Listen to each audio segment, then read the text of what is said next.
Camera में देखिए हल्का फेस पीछे उनके फेस लाइट सर, यहाँ पे सर आप थोड़ा आगे फेस करें सर, आप भी देखिए ना। यस सर सब लोग साथ में देखिए। कैमरा लुक कैमरा में देखिए सर, जो पीछे खड़े वो भी कैमरा में देखें।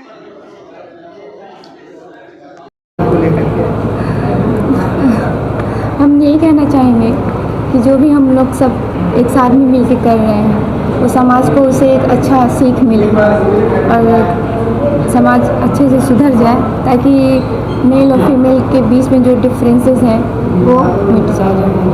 और इस प्रोजेक्ट के लिए भैया ने कहा और हम लोगों ने कड़ी मेहनत की, जिसकी वजह से आज हम लोग यहाँ पे हैं। भोजपुरी में सभी ये कहते हैं कि ये एक पारिवारिक फिल्म है, ऐसी फिल्म आप सबको देखना चाहिए, लेकिन हम ये चीज़ नहीं कहेंगे कि ये एक पारिवारिक फिल्म है, ये एक सामाजिक फिल्म है। हम एक समाज को कुछ देना चाहते हैं और समाज में परिवर्तन लाना चाहते हैं, बस इतना ही आपसे कहना चाहिए।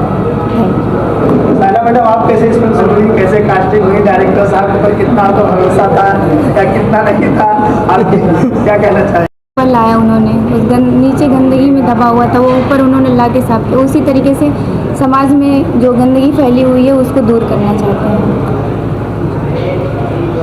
सर बहुत बहुत धन्यवाद सर। आप सबका भी बहुत बहुत धन्यवाद।